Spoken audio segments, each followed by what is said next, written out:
Vážený pán predseda Úradu vlády Slovenskej republiky pre zahraničných Slovákov, vážený pán generálny konsul Slovenskej republiky v Užhorode, шановна дирекція бібліотеки Закарпатської обласної універсальної наукової бібліотеки в Ужгороді, шановні друзі, колеги, шановне товариство, ми сьогодні проводимо першу презентацію нової книжки, я би сказав, нової старої, якщо би сьогодні ще сказати, і бестселер, який вже наприкінці 70-х років був бестселером у Сполучених Штатах Америки.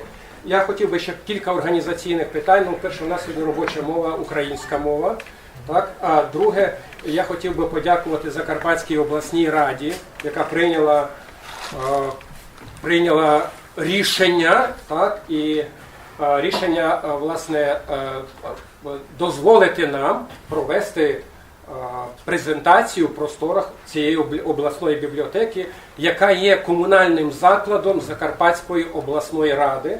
А голова обласної ради, пан Петров, також особисто запрошений, прийняв наше запрошення, але в зв'язку з від'їздом у відрядження він сьогодні не може бути на нашій презентації. І тому я хотів би сказати, що але в більшості ми всі, хто були запрошені на презентацію, прийшли сюди. Я дуже вдячний вам за те, що ви вже прийшли, за те, що ви проявили таку ініціативу і інтерес до цієї книжки. Наша презентація пройде в таких 3 блоки сьогодні. Перший блок – це деякі питання, пов'язані власне, з 3 книжками. І це пов'язано також з Генеральним консульством Словацької Республіки, і це також пов'язано із словацьким урядом. Тобто це 2 книжки, які щойно надійшли, вже, так сказати, в рамках презентації ми хотіли би озвучити. Це книжка Анатолій Кралицький «Князь Лаборець» про мукачевського нашого монаха, так, який, власне, але це будитель, і це один з кращих письменників Закарпаття 19 століття. Друга книжка «Театр Олександра Духновича», яка, власне, яка видана теж нещодавно у Словаччині, як для русинської громади Словаччини, де русинська громада в цілому признається державою і знаходиться під опікою держави. І ми хотіли би передати цю книжку в кількості 25 чи 26 примірників, зараз не пам'ятаю, державній обласній бібліотеці, районним бібліотекам, просто публічним бібліотекам Закарпатської області, щоб до неї був доступ. Так що це буде перша така невеличка наша частина презентації. Після цього ми будемо презентувати книжку. У нас є доповідачі, які по плану будуть виступати. А третя частина – це наша така жива дискусія. Хто буде хотіти, може задавати запитання, долучитися до цієї дискусії. Тобто в демократичному дусі кожен з нас може долучитися до фактично дискусії з приводу книжки, яку ми сьогодні прийшли всі презентувати. Я думаю, що не треба дуже багато говорити. Це Підкарпатська Русь, формування національної самосвідомості від професора Павла Роберта Магочія. І після цього всього, хто з вас іще хотів би отримати автограф від пана професора, ми його попросили. Так, у нього сьогодні буде пізня вечеря, тому він має підписати книжку кожному, хто буде мати бажання, щоб ця книжка з автографом професора Магочія була в його бібліотеці. Тепер дозвольте мені ще раз оголосити тих людей, які зараз знаходяться тут, і які були запрошені на презентацію, які брали участь у цій книзі, які, власне, видавали цю книжку і також готували цю презентацію. Дозвольте мені в ієрархічному порядку, так, я ще раз наголошую, що у нас сьогодні взагалі міжнародна зустріч, тому що у нас є словацька сторона, у нас є американська, у нас є канадська, так, у нас навіть ще гості з Америки є, і у нас також є громадяни України, тобто міжнародна така дуже гарна презентація буде відбуватись у стінах Закарпатської обласної універсальної наукової бібліотеки. І так, дозвольте мені вам представити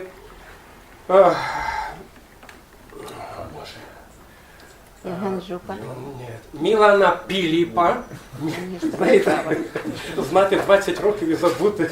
Мілан Піліп, председа влади Словенської Республіки, при Словаков живучих в заграничі. Добре сказав? Уряд. То значить, що ми би сказали, якщо в українських традиціях, то міністр Кабінету міністрів, який відповідає у справах словаків, які живуть за кордонами Словацької держави. І це для нас дуже велика честь. Ми не кожен раз проводимо презентації за участі міністра. Тому ми дуже дякуємо нашому гостю, який одночасно є і русином, щоб ви знали. Це дуже просто. Коли в державі те, то русини також працюють на ім'я держави, вони інтегровані в державу. Я надзвичайно радий, що сьогодні прийняв наше запрошення також генеральний консул Словацької держави в Україні, пан Павел Паніс. Пан генеральний, дякую вам. Це також для нас дуже велика честь мати таку презентацію, коли, власне, це має іще і своє пояснення.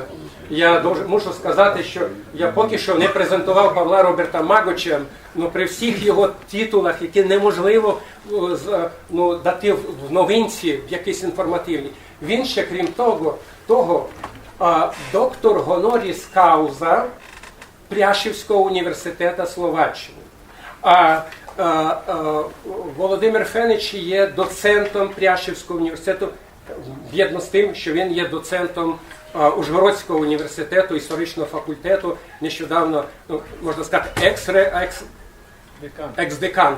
Я вже хотів сказати екс-ректор, може то справиться. І також я працюю вже, здається, 11 років і дослужився до доцента Пряшівського університету, кандидата наук, так що це дуже відповідально, що генеральний консул пан Павел Паніс сьогодні з нами, тому що ми є сьогодні в якійсь мірі закордонні, так? Ми виконуємо функцію свою і там, і тут, ми інтегровані в суспільне життя Словаччини, ми працюємо на наукових конференціях і, власне, оці дві книжки, які сьогодні будуть подаровані, вони зроблені в Інституті русинської мови та культури Пряшівського університету, де є також цілий інститут, який займається проблемами русинів. Дозвольте мені, власне, іще декілька інформацій. Ну, по-перше, що книжка не відбулася без чудової жінки, без невтомної тружениці, яка знає працювати по 24 години на добу, яка знається на всіх програмах, я навіть половину тих програм не можу опанувати, а вона знає всі. Тобто фотошопи, індизайни. І по сумісництву це Лариса Падяк, директор видавництва Падяка в Ужгороді, от яка сидить у нас тут. Можливо, це зол таким розкраю її посадила, але тільки тому, що вона буде ще працювати в залі. Також книжка зроблена у співавторстві з історичним факультетом Ужгородського університету. І у нас було багато варіантів. Ми попросили доцента Володимира Фенича, чи зміг би він, чи хотів би він, чи опанував би він, чи має інтерес до того, щоб написати передмову до українського видання. Ми отримали добро, і сьогодні у нас нова книжка, яку ми презентуємо, вона виходить із передмовою шановного пана Володимира Фенича, кандидата наук, доцента Ужгородського університету. За себе скажу лише те, що я засновник Ужгородського видавництва Падяка. А тепер я хотів би вам представити людину, легенду, чоловіка трьох світів, Америки, Європи, а сьогодні і України. Нещодавно вийшла, здається, 1000-сторінкова чи 1200-сторінкова історія України польською мовою для поляків. Це вже новий якийсь етап. Павло Магучи заборонить наші інтереси сьогодні в Гаазькому трибуналі у справі Україна проти Російської Федерації, де, власне, надає слушні зауваження, поради експертам, які виграли перший суд у Російської Федерації. Між тим, він 40 років завідуючий кафедри Торонського університету. Він є професором, він є людина перпетум мобіле. Так, про таких, я не знаю, що ніхто тобі такий комплімент не говорив. І багато іншого. Я дозволю собі не перераховувати всі титули його, тому що я попросив Володимира Фенича, це якраз його хліб, я не хочу забирати. І так, перед нами Павло Роберт Магучи, власне, людина, яка нас всіх покликала в цю аудиторію для того, щоб ми презентували сьогодні його нову книжку. Прошу, вітайте наш Павло Роберт Магучи.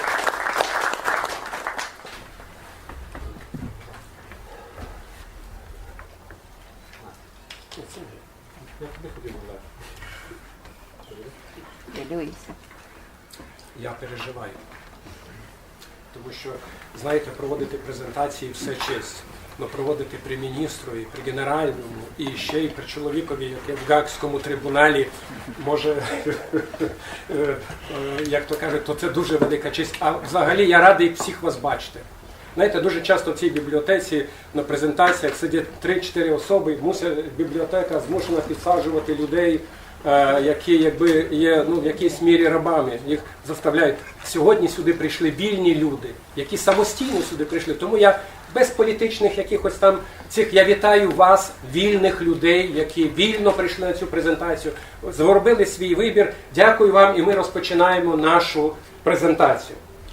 В першому ряді я би попросив нашу словацьку сторону, щоб, можливо, вони вчинили такий акт передачі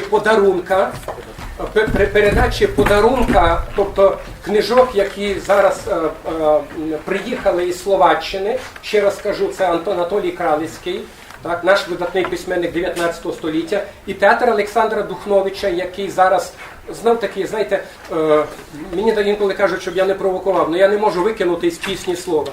В Пряшеві 30 років існує театр Олександра Духновича, який грає п'єси виключно російською мовою. І от перших 10 п'єс із 100 п'єс, які поставлені, ми видали в книжковому форматі. І ви можете прочитати тут Гамлета, ви можете Кафку, Достоєвського, Тургенєва, ви можете любу літературу світову прочитати сьогодні русинською мовою. І от це такі подарунки, які я, власне, уклав ці речі. І хотів би зараз, у нас є представник.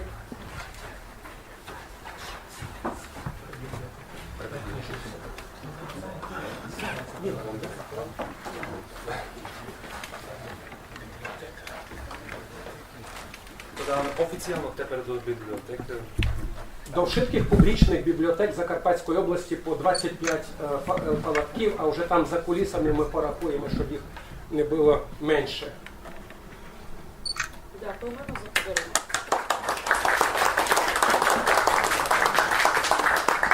Ми також сьогодні подаруємо і цю книжку, ви здогадуєтеся, якщо кожен з вас отримав подарунок, кожен, я думаю, отримав, так? Подарунок, я потім підійду до вас, є такі, то значить ми також хотіли би, щоб ця книжка була в Закарпатській обласній універсальній науковій бібліотеці, щоб вона була в районних бібліотеках. Ну, сьогодні районів стало мало. Раніше то їх було багато, сьогодні мало. Тому ми розширили, що і в публічних бібліотеках, і щоб як в Перечин пішло, і щоб в Королево, і щоб в середньому була, то ми також 30 примірників цієї книжки будемо сьогодні дарувати. І я просив би директора видавництва, щоб такий теж символічний акт передачі цієї книжки Закарпатській обласній універсальній бібліотеці, а її ми попросимо, щоб вони передали всім іншим бібліотекам подарувати нашу книжку. Ну, все тоді, так. Ми закінчили нашу таку частину, і тепер я би хотів дозволити нашому пану міністрові. Я би сказав, що пан міністр, сьогодні пан міністр, але крім всього того, він з русинського роду, що я казав, але він також опікується і русинськими громадами Словаччини. Тому я Ми з радістю попросили, щоб він прийшов до нас, щоб він розказав нам, можливо, коротка якась річ, декілька слів з приводу нашої події. Ďakujem krásne za privítania, pane Padiak. Čestovaný pane generálny konzule, vaša honorabilita, pane profesore, čestovaní prísutní. Ďakujem vám krásne za zaprošenia na túto prezentáciu. Ja jem tu služobní na Ukrajini, z titulu, že jem predseda úriadu po Slovákov žijúcich v zahraničí. Znáte, že Slovensko je krajina 5 miliónová, ale mať veľkú diasporu po celom svete. Odhaduje sa, že možno 1,8 milióna Slovákov žije po celom svete, tak samo i tu na Ukrajini. Ja prišiel tu, že bym sobie zmapoval situáciu, jak je to v školách, jak je to v cerkvách a tak ďalej. Ja bar sa tíšu tomu, že na Ukrajini Slováci žijú jak živá komunita. Slovácky jazyk je tu živý, jak ja videl po selách. A okrem toho, jak pán Padiak povedal, ja mám i druhú publičnú funkciu, oficiálnu na Slovákii. A tepер dúfam, že to poviem správne, bo to taký dlhý názov. Jem člen výboru pro národnostné menšiny a etnické grupy pri Radi vlády pro ľudské práva, národnostné menšiny a rodovú rovnosť. To je poradný orgán vlády, kde jem jeden z dvoch oficiálnych zastupcov rusínskej nacionálnej menšiny voči državným institúciám. Хочу zaželati knižkám, že by boli úspішні, že by mali veľa čitatelів. Хочу так само загратулувати авторам, vám, pane profesore, a ja už autogram od pana profesora mám. Takže ešte raz ďakujem krásne za zaprošenia a želám vám príjemnú prezentáciu.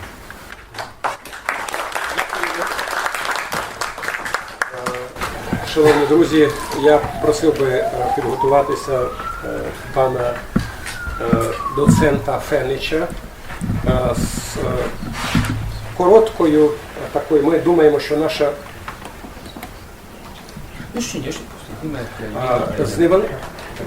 з такою уже тут по Феничу. Пан Фенич підготував такий невеликий матеріал, власне, його бачення постаті професора Магуча, і, мабуть, він сам озвучить всі ці матеріали, так? Ви хочете стоячи, сидячи, чи як у нас демократія до кінця? Так, як уже. Всім доброго дня. Коли пан Падяк сказав, що я ся маю підготувати, я ся ще лякав, що мені треба ся готувати, зараз треба би йти додому, сісти і готуватися, але це прозвучало як напівжарт. Я направду дякую пану професору Магучеві, що він мені запропонував. Це велика честь для мене написати передмову до одного із найбільших грозбухів, одного з найбільших наративів з історії Закарпаття, назва якої вже сьогодні не один раз озвучувалася і є перед вами. Разом із тим, то є і не менша відповідальність. Кожен історик, особливо тут хто з істориків сидить, добре усвідомлюють. І я тримаюся завжди тої концепції, колись старий Люсьєн Фебр, уже небіжчик, великий французький історик, сказав: нема історії, є історики. Я це до чого веду?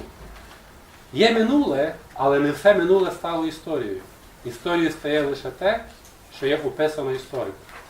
І вже від совісті, професіоналізму, ерудиції і компетентностей історика залежить, як ми можемо представити то минуле. Тому, добре розуміючи ці всі речі, ясно, що я погодився. І я зараз тішуся тим, радий і дякую пану професорові і видавництву Падяка, що я мав таку можливість написати передмову. Що стосується автора, я думаю, що ви сьогодні, напевно, багато хто, ми ж вже всі зараз в соціальних мережах, всі ми зараз в цифрі сидимо, так? Всі бачили мій пост, я виставив у себе на сторінці, там є біографія викладена детально пана професора, там є його основні меседжі, там є статистика. На сьогоднішній день це людина 3 світів, це людина 33 світів і, можливо, навіть ці світи ще важче буде виміряти. Тому що такої колоритної постаті, Я не буду зараз вдаватися до банальної біографії, що народився пан професор там такого-то січня 45-го року, там-то і так ріс і формувався.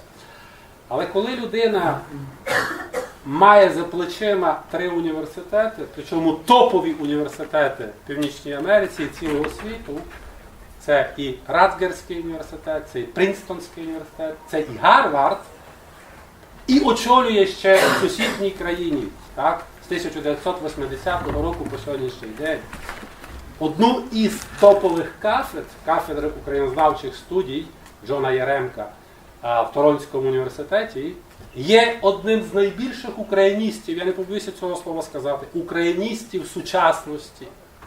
Його перу належать класні наративи з історії України.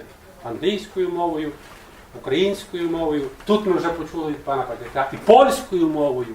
Так? То звичайно, що коли хочеш поговорити одним словом про такого титана, важко говорити. Я вже, розумієте, от бібліограф, картограф. От я, скажімо, знаю, що пан професор написав понад 1200 карт. Зготував карти. Ми собі навіть це представити важко. У різних виданнях. Одні з найбільш топових його книг – Історичний атлас Центральної Європи. Багато хто вже, можливо, і знає. 4 видання накладом понад 17 тисяч примірників. Це про щось говорить. Це говорить про той попит. Тобто це і дослідник Центральної Європи. Ну і звичайно, що ясна річ, біля 40% публікацій пана професора присвячені народові, розкиданому в 2 континентах. Народові, розкиданому у кількох регіонах і десятках країн. Мова йде про карпатських русинів. Карпато-русиністика – це один із напрямків дослідження пана професора Макіша. Книга, яку ми сьогодні маємо честь презентувати, написана в 1978 році, видана в 1978 році у видавництві Гарвардського університету. Тобто ми насправді тримаємо в руках просто її переклад. Бо в 1994 році я маю теж це видання. Мені подарував тоді редактор цього видання професор Іван Поп із власним підписом. Я лише зараз отримав можливість, ну так все стало по життю, що пан професор, мабуть, мені щойно лише її підписав. Тому я з професором знайомий з 94-го року, тобто з цієї книжки. Але ані в цій книжці 1994 року, ані в цій, яку ми маємо можливість зараз презентувати, немає за змістом, за концептуальним викладом нічого змінного. Зміни торкнулися етнічних правок, зміни торкнулися уточнення, доповнення, біографічних нарисів. Ясна річ, що, ви ж розумієте, історія це доволі мінлива, така не є стала, як така наука. Ясно, що треба було уточнювати деякі теоретичні видання. Тобто, в даному разі йдеться про те, ну, ясно, що вигляд цієї книжки і цієї, так, є, звичайно, різний. В 94-му році, коли ця книжка вийшла, треба також розуміти, що до неї були причетні, так само, як пан сьогодні Падяк перерахував цілу когорту, хто причетний, бо книжка це є виробництво, це цех. Так само були причетні багато людей. Серед них, до речі, в той час вже наш земляк, член-кореспондент на той момент, потім академік, НАН України Олег Самішанич, народжений тут, от недалеко від Ужгорода. На жаль, сьогодні вже нас залишив. Серед них це одна із дослідниць україністів в сусідньої Словаччині, так, значить, доцент чи професор зараз Пряшівського університету Любіця Баботова. Серед них задуваний мною доктор наук, тоді директор Інституту карпатознавства Ужгородського державного ще тоді університету Іван Поп. Ну і серед них головний редактор Карпатського краю Василь Кухта. Теж цілий виробничий цех. Цілий виробничий цех. І останнє. Що стосується змістової частини. Я в передмові намагався якнайменше вникати саме в цю річ. По-перше, з першої причини, що книга, її треба оцінювати на рівні теорії нації і націоналізму, адже саме це стосується саме цієї проблеми. Як себе почували місцеві русини, яких національних орієнтацій вони себе вибирали. І зрозуміло, що тут застосувати принцип абетки від А до Я, що це почалася свідомість формуватися зранку, а вечором вона була сформована, не може бути. Тому йдеться про лінеарний, тяглий, континуїтет, історичний час, Від 1848, тобто весни народів, яка дійсно збурила, багато збурила романтично, багато збурила політично. Русини готові були, не готові. Відверто ми визнаємо, що вони не були готові до тих революційних змін. І цей континуїтет тягнеться 100 років, тобто до класично і радянської доби радянізації нашого регіону і входження Підкарпатської Русі, уже з назвою Закарпатська Україна, а відтак юридичною назвою січня 46 року Закарпатська область до складу України. Отже, йдеться про тривалість. Але оскільки вона написана була на рівні 70-х років, то звісно, що тут багато теорій нації націоналізму, що з'явилися в 70-х роках. Скажімо, і Бенедикта Андерсона, і Ентоні Сміта, і Ернеста Гернера, деякі є присутні, звичайно, в концепції, так, вони не могли бути, в силу фізичних обставин, так, не могли бути враховані. Тому я не став це робити. І другий момент, який, звичайно, пояснює цю позицію, звичайно, стосується того, що висновок у цій книзі завершується у пана професора тим, що із усіх різних ідентичностей, котрі могли бути притаманними і артикульовані в карпато-русинському середовищі на Підкарпатті. І українофільська, українцями себе вважали, і багато хто, це є правда, русофільська, так само багато хто себе вважав. І, власне, русинська, вони всі мали, в принципі, на певних моментах на старті деякі рівнозначні можливості. Інша справа, як еліта могла ці можливості використати і матеріалізувати. Зрештою, висновок закінчується тим, що виграє одна з них. Виграє українська ідентичність, і їй була перевага. Але там є одна гарна пояснення. Вона виграє через те, що мала підпору, тобто підтримку, з боку держави. Якої держави? Радянської. І ми це мусимо визнати. Тому, коли я писав передмову, я мусив цей момент якимось чином таким обіграти, що, скажімо, от зараз, направду, дуже багато великий акцент робиться такий піетит, навіть глорифікація така шалена Карпатської України, постаті Августина Волошина. Натомість іде в затінок, тобто ціною якогось такого забуття в історичній пам'яті, постать комуніста Івана Криниці. Мені не є симпатичний ані комунізм, ані націоналізм, як ідеологія. Я ліберал, ліберальний консерватор, точніше кажучи. Але я не міг цей момент не обіграти. Адже Волошин проголошує самостійність Карпатської України, тобто йде на сепаратний крок по відношенню до офіційної влади Словаччини Праги, в той час, коли соборне рішення, неважливо як, приймається місцевими комуністами, і вони все роблять для того, щоб край був приєднаний, офіційно це війшло в історіографію як воз'єднаний, до складу України. Тому ці два моменти, так, вони є, я вважаю, найбільш дискутивними у даному наративі. А все решта, я думаю, що ми, і тут особливо історики, які присутні, і в питаннях, і в коментарях, і, можливо, у відповіді пана професора, ми можемо трохи подискутувати. Феномен Підкарпатської Русі – це останнє, що я хочу сказати про книгу. Термін, насправді, стає офіційним тільки в Конституції Чехословацької Республіки 29 лютого 1920 року. Так, його використовували і до того, але офіційно він лягає в контекст, значить, законодавчої ініціативи і законодавчої пролонгації. Це всі 4 статті Сен-Жерменського договору, вони були переписані в Конституцію Чехословаччини. Найбільша інтрига і найбільше завжди є дискусій між істориками, а до якого часу вважати Підкарпатську Русь? Моя особиста позиція – до першої статті Радянсько-Чехословацького договору 1945 року, 29 червня. Там чітко є впис в міжнародному контексті. Вперше в міжнародному договорі ця назва була зрушена, тобто була замінена назвою Закарпатська Україна, ну а з часом ми розуміємо, які пішли інші процеси радянізації. Всі інші попередні проміжні назви між назвою Підкарпатська Русь із 19-20 року, що отримало у кількох міжнародних договорах Версаль, Сен-Жермен і Тріанон. Є конкретні статті, де землі русинів на південь від Карпат були визначені, що входять до складу Чехословаччини на правах широкої автономії. Але інтрига залишається щодо термінів, а до якого часу використовувати цей термін. І де він офіційність свою втрачає або зберігає. Останнім часом повелося, що Карпатська Україна замінює фактично, чи навіть затінює назву Підкарпатська Русь. Як для мене, для історика, це є не зовсім вірний підхід. Чому? Конституція Чехословаччини чітко передбачала певні нормативні акти, котрі треба було ввести окремо парламентом. І ми знаємо, що коли автономія се проголошує 11 жовтня 1938 року, надається, так? Конституційні зміни в парламенті відбулися тільки 22 листопада 1938 року. Але там була застережена назва Підкарпатська Русь.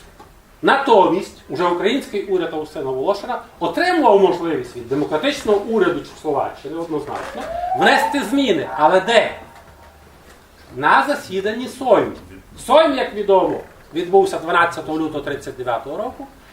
Вибори до Сойму. А перше засідання Сойму, де мали внести зміну і де, до речі, внесли, але вже під приводом інших політичних обставин, сталося 15 березня 1939 року.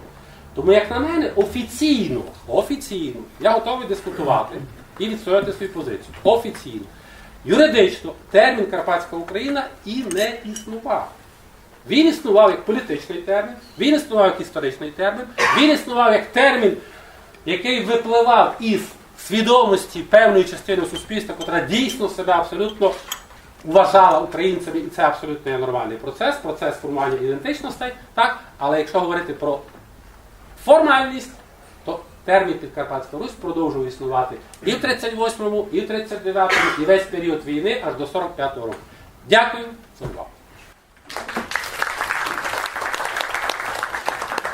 Шановні друзі, ми мусимо відпустити наших гостей, тому що дипломатична служба вимагає.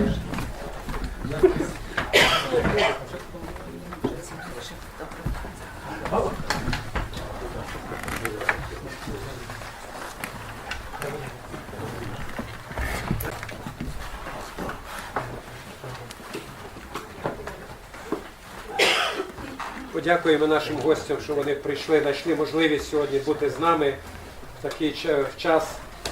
Дякуємо. Знаєте, я хотів би сказати ще декілька слів про людину, якої немає зараз з нами, але яка, власне, багато зробила, щоб ця книжка вийшла. От, світ книговидавців, в тому числі русинський, дуже часто тримається на благодійниках. На людях, які віддають свої гроші, які готові жертвувати. І якщо ви відкриєте книжку, то вона починається, власне, з подяки людині, яка сьогодні живе в Сполучених Штатах Америки, але носить таке приємне русинське прізвище Роберт Ганич. Род Ганичів походить, власне, з Малого Березного, з Великого Березного, от з тих країв. І Роберт Ганич в свій час, його пращури поміняли місце життя. Ясно, що ми всі знаємо, як це було. Мій прадідо 2 рази виїздив до Америки. Вони їхали за грошима, вони їхали за те, щоб матеріально підтримати свою родину. Вони їхали за тим, тобто це не був курорт, це була дуже важка і тяжка праця. І от сьогодні, вже в 3-му, в 4-му коліні, ці люди продовжують в Америці себе асоціювати з нашим краєм, з нашою землею милою, з милим Підкарпатським краєм або Підкарпатською Руссю. Володимир Фенич говорив за офіційну таку, а я пам'ятаю, що Олександр Духнович говорив, Підкарпатські русини, значить, поставте глибокий син. А якщо взяти Олександра Павловича, то у нього кожен другий вірш має оце визначення підкарпатський, підкарпатський народ, ми підкарпатські люди, підкарпатський русин і так далі. І от ці люди, які живуть в Америці, вони асоціюють себе з нашою землею по-різному. От Роберт Ганич, я просив його, мені хотілося визначити, а звідки він, ми знаємо, що з Закарпаття, а де його коріння. І він нам написав, так, ми попросили, він нам написав таку на цілу сторінку. Прадідо мав стільки-то дітей, а такий-то дідо мав стільки-то дітей, а 3 дівки поміняли фамілію, а з 9 дітей 2 там, а 3 там. Я почав, то знаєте, креслити, такі роди, знаєте, як то все робить. Я майже заплутався. І потім якось мені вдалося вирішити, що от тот прапрадідо, як то кажуть, він мав 2 синів. Один із них був Михайло, не пам'ятаю, у того Михайла було 12 дітей, ще на Подкарпаттю. А от з цих дітей 12, 9 було хлопців, а 3 було дівок. І от між тими 9 хлопцями один був Федор, а другий був Михайло. І от у того Михайла народився син Михайло, і от син Михайло став професором Ужгородського університету Михайлом Ганичем, доктором да? медичних.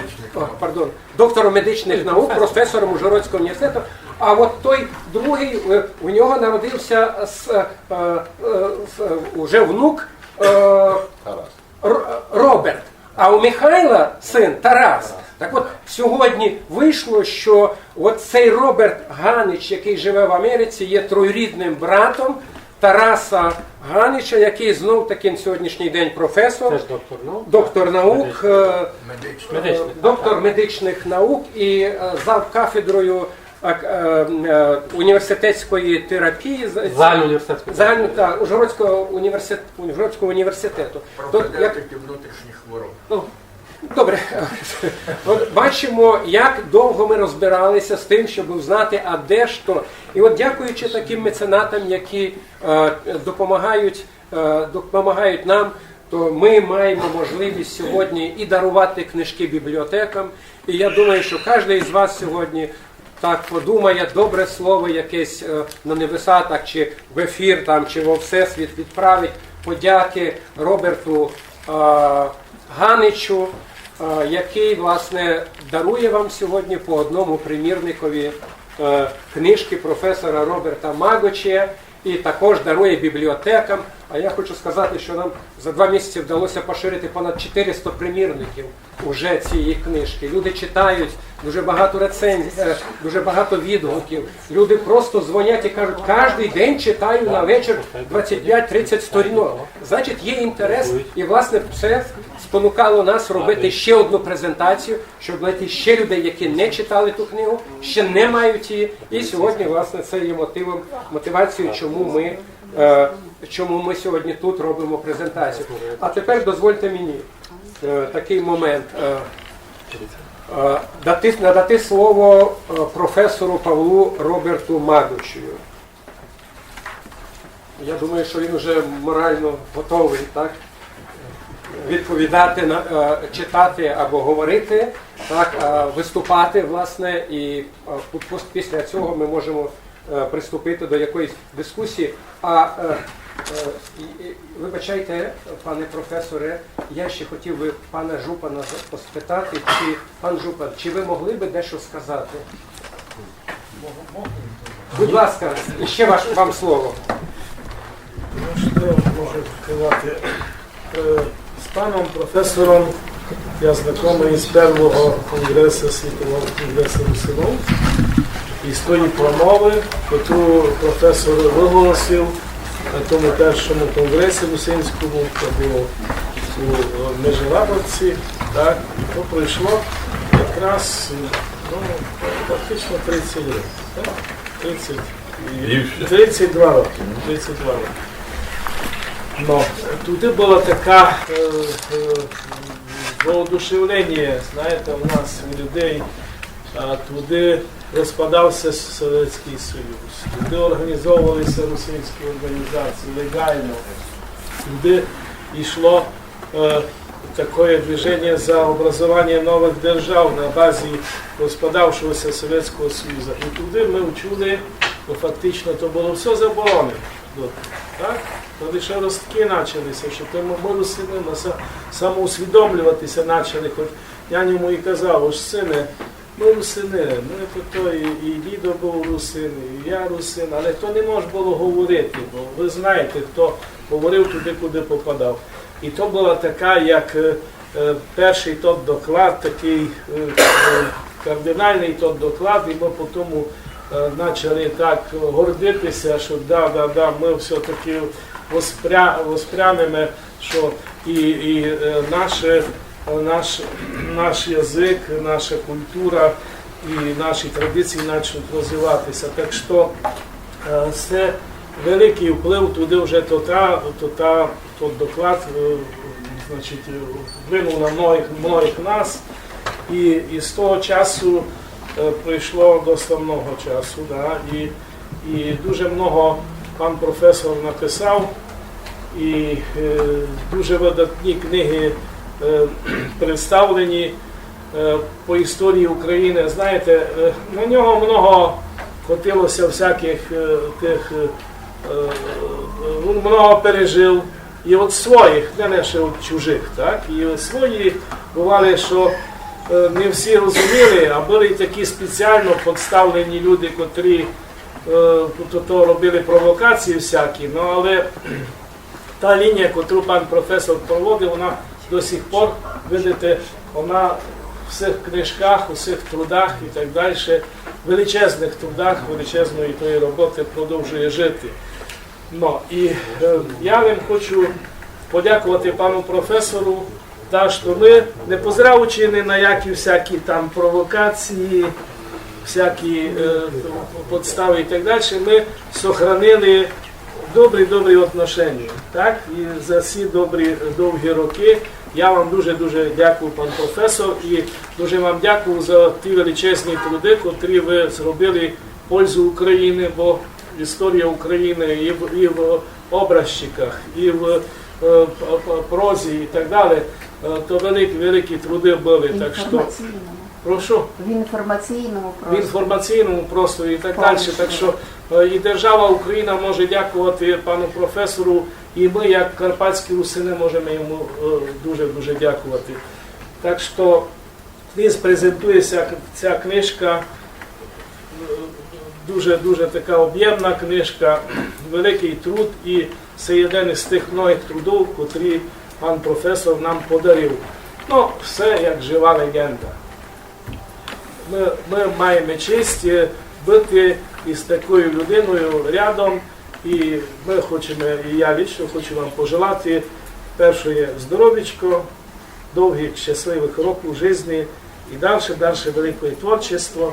Ну і то, що ви свій корінь не забуваєте, що вас чествували на той родині, від котрої пішли ваші родні.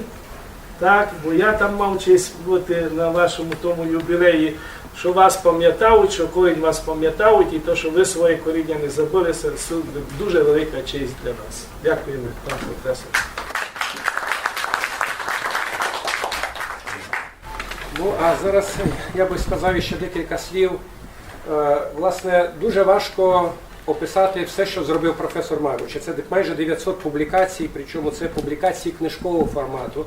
Знаєте, навіть просто до 900 порахувати дуже важко. А уявити, що людина написала 900 публікацій, і це колосальні книжки. На сьогодні ми попросили Закарпатську обласну універсальну наукову бібліотеку, вони підготували такий чудовий стенд професор Павло Роберт Магуч в історичній науці. Можна підійти, подивитися. Тут взагалі очі розбігаються, як в доброму магазині, тому що тут фактично є бібліографічна рідкість, тут є книжки-легенди, тут є книжки, які пов'язані, наприклад, є тут книжка «Крим», наша благословенна земля, яка вийшла в трьох мовних варіаціях. От, 3, а потім ще в Турції 4 вийшла для кримських татар. Так от презентація тої книжки не відбулася. А знаєте, хто їй заважав, щоб вона відбулася? Російський агресор. Тому що вона мала бути презентована в кримсько-татарському меджлісі 18 травня 2014 року. І ми стояли на кордоні, транспорт, цілий кам'йон мав відправляти книжки туди. Мустафа Джемілов, Рафат Чубаров чекали нас. У нас були такі чудові спогади, коли ми не могли реалізувати себе, тому що постійно якісь заважали якісь, знаєте, природні чи політичні обставини.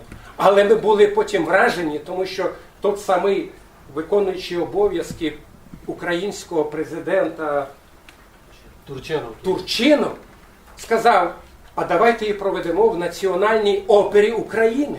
І книжка, яка була розвернута на вході в Крим, потрапила в Національну оперу, знаєте, при майже всіх президентах України, при всіх церквах України, при абсолютному, я не знаю, такого суцвіття дипломатів, які були акредитовані в Україні, всі в Національній опері, то мало хто бачив. А чествований президент Володимир Ющенко навіть почав автограф, Віктор Ющенко навіть автографи почав свої роздавати на цій книзі. Хоча ми йому зробили зауваження, що шановний пане президенте, але не ви автор цієї книжки.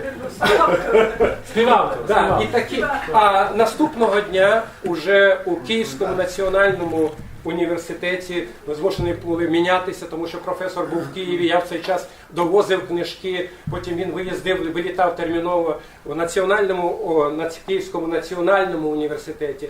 Також разом із чудовим актором Сентемблаєвим, якщо ви, може, чули це прізвище, так? Ми презентували одночасно і фільм, який він як режисер зняв, і книжку «Крим. Наша благословенна земля». Тобто, і знов-таки був повний зал, і людина, яка сьогодні є ректором Київського національного університету, був якраз тим, хто проводив цю презентацію. Знов така пам'ять, знаєте, скільки цікавих презентацій ми робили. А одного разу у нас був тур цілою Україною. Це було 3 тури, кожен раз по тижневі або по 2 тижні. Ми починали в Харкові, потім Полтава, Дніпропетровськ. Ні, Дніпропетровськ ми оминули, тому що в цей день був теракт в Дніпропетровську. Взорвали урну біля трамвайної колії і були крові. Тому Запоріжжя, Сімферополь, Одеса, Херсон. Найкраща презентація була в Луганську. І знаєте, от така, коли ми приїхали з цілою великою машиною з книжками, і закрита брама, і нас не пускають. Це презентація вже історії України. Да, це вже презентація історії України, яка написана, вийшла в англійській мові, в польській мові, потім вийшла ілюстрована історія України в українській, англійській мові, тепер в польській мові. І от нас не пускає ректор і проректор. І ми кажемо, так відкрийте нам ворота, ми в'їдемо, ми ж не можемо 300 метрів. А вони кажуть, візьміть 200, проректор каже, знаєте, ну такий, як сказати, я думаю, що втік в Росію давно, а може живе в Луганську зараз і процвітає. Візьміть 10 книжок, хто вашу книжку читати буде? Ми обурилися, ми проїхали через це, і, значить, після презентації, які яблуку не було де впасти, одна з кращих презентацій історії України була в Луганському, хотів сказати, в Луганському університеті, Національному університеті. Черга за книжкою вистроїлася десь приблизно в 50 метрів. Студенти обдзвонювали своїх колег, що книжка, давай візьму тобі, брали по 3-4 примірники. То, значить, після тої презентації я змушений був брати машину, розвертатися, знов їхати в Харків, знов грузити іще 2 піддона, 2 палети книжок, тому що ми їхали в Крим. І у нас вже не було книжок, якими ми думали, ну, 2 палети, проїдемо цілу Україну, там-сям по 2 книжки. Значить, ми, здається, тільки в одному турі поширили 4 величезні палети книжок. Тобто, ви представляєте, це приблизно на кожній палеті 200-250 книжок. Тобто, кожна така книжка, я вже не кажу, що книжка «Євреї і українці». Про неї багато говорилося. В інтернеті є 60 презентацій, у тому числі прекрасна презентація, яка відбулася в Ужгороді. Причому в цей час одночасно відбулись 2 презентації. Одна у Львові, яка прийшла на ура просто, а друга в Ужгороді, яку пробували зіпсувати, але яка, власне, вийшла чудовою у готелі «Ужгород». І я хотів би сказати ще одну річ, що ця книжка, дякуючи цій книжці, Ужгородське видавництво «Подяка» єдине, на жаль, сьогодні серед закарпатських видавництв, на Львівському форумі видавців отримало найвищий приз, чи як найвищу ознаку від організаторів цього книжного фестивалю. І багато інших книжок, як не згадати енциклопедію народів Канади, де професор Магочі є редактором, фактично він курував ці всі. Ми знаємо, що Америка – держава, Північна Америка, держава емігрантів. Ми знаємо, що багато народів представлені. От розібратися, де там народи, де діалекти, де чиї субетноси, етноси. От в Канаді і в Америці, власне, це робота також професора Магочі, який філігранно знає всі народи, які представлені в Америці. Ну і думаю, я з ним ніколи не говорив, але в нашій книзі ми поміняли назву. Тобто є назва і підназва. Ми їх поміняли. Я думаю, що ми це правильно зробили, тому що коли Магучі, професор Магучі починав писати, то він займався не нашим народом. Він займався таким маленьким народом, який називається Монагеський. Монегаски. Монегаське, да. Це 2 села. Я би сказав, якщо брати наші оноковці, то може півоноковець. Цілий народ, ціла держава. Самий великий, що він, де гроші грають? Принц Монте-Карло. Монте-Карло. Казино. Монте-Карло. Саме велике казино, це Монако і Монте-Карло. І він хотів видати серію книжок «Формування національної самосвідомості Монако». А на якомусь етапі в 68-му році, коли він побачив, як радянська армія тут в Чехословакії окуповує ці території, в нього виник задум написати «Формування національної самосвідомості Підкарпатська Русь» після Монако. Ну і на наше щастя, його серце на наступних 50 років, так, 40 років, воно, власне, було відкрито нашому народу, а не монагескам, тому що сьогодні ми були б нещасні, а в Монако мало би прекрасні історії, прекрасні книжки, дякуючи нашому професору Павлові Роберту Магучі. Я думаю, що це правда була, те, що я сказав, чи не зовсім. Загалом, так. Ну, і тепер дозвольте мені більше вас не мучити. А що ти міг ще сказати? Дозвольте мені надати слово професору Павлу Роберту Магучі, без чітких титулів. Ми за нього багато сьогодні говорили, і він дійсно це заслужив. Йому слово. Дякую. Дякую за всі слова. Дуже приємно, що я сиджу з найближчими людьми тут при президіум, і багато з вас я пізнаю вже давно. Ясно, що много, тепер я думаю, що офіційна мова українська, я буду спробувати українською говорити. Це значить, що багато вже було сказано, і я знаю, що напевно деякі з вас буде мати питання, і ми не хочемо вас скоротити, бо інколи не маємо часу на дискусію.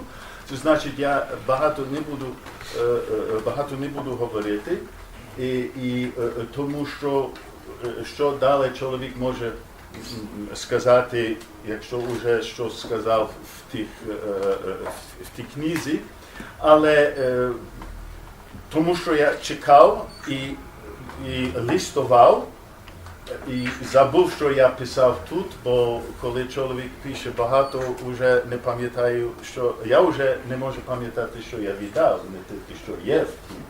Але мені здається, що варто, ви будете самі мати можливості, але до цього часу, можливо, ви це не мав, щойно витримав книгу.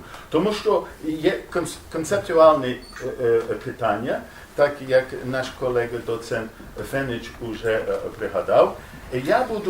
Мені здається, тому що я також хочу знати, що я тут сказав, але я буду читати тільки 3 параграфи, і потім після цього можна це буде пояснити щось, і можете ви подати питання. І так кінчається передслово від мене. При підготовці цього нового видання автора, тобто я довелося вирішувати, які самі зміни повинні бути зроблені.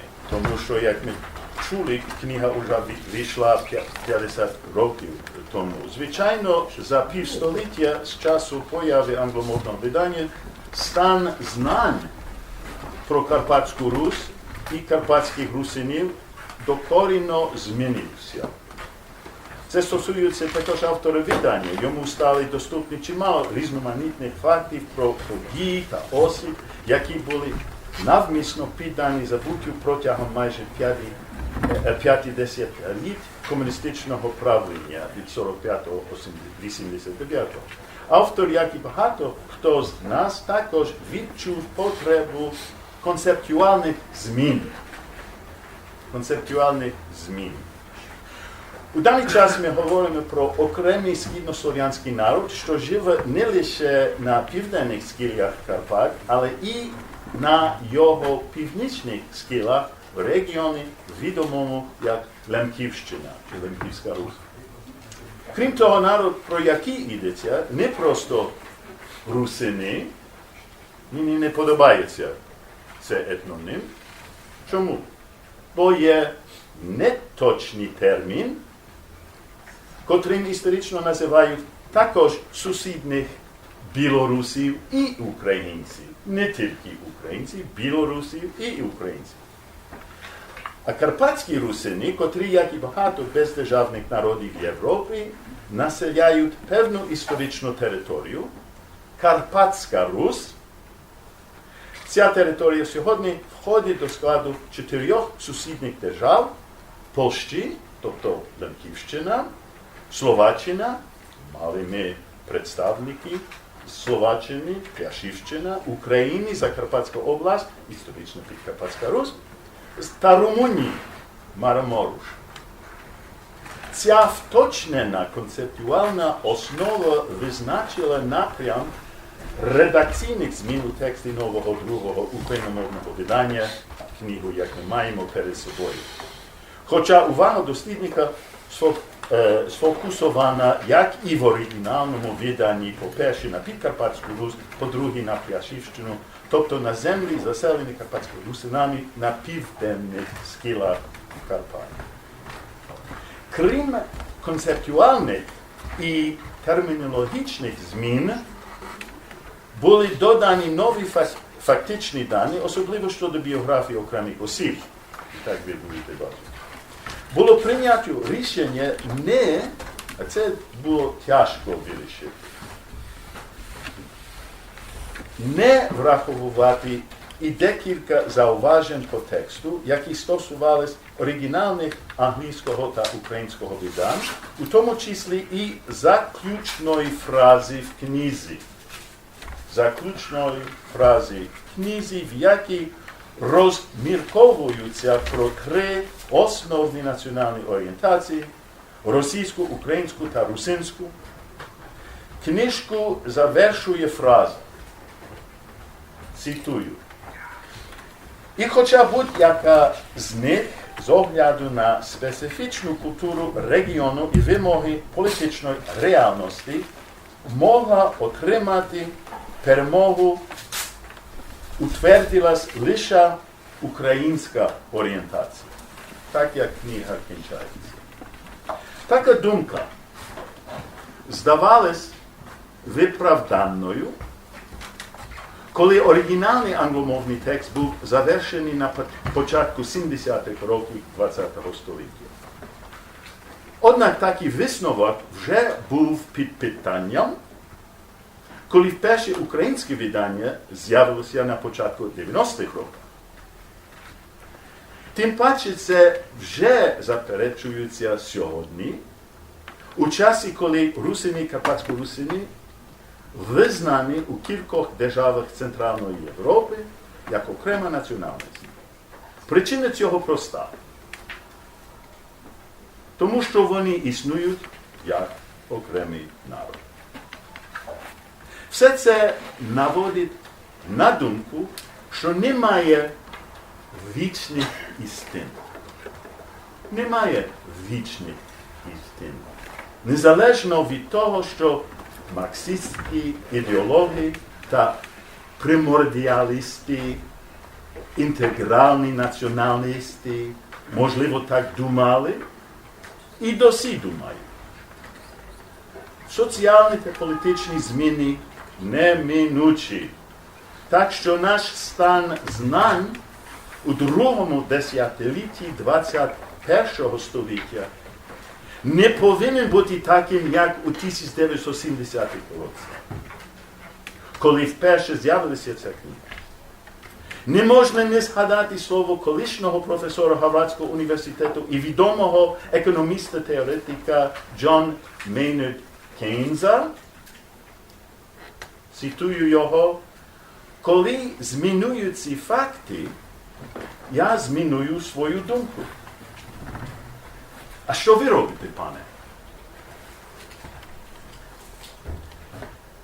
Сподіваюсь, це щойно перероблене видання, яке виходить під дещо зміненою назвою, під Карпатське формування національної самосвідомості, допоможе українським читачам, особливо в Закарпатській області, зрозуміти складне минуле, пов'язане з питанням карпаторусинської національності, а також зрозуміти, що світ рухається далі.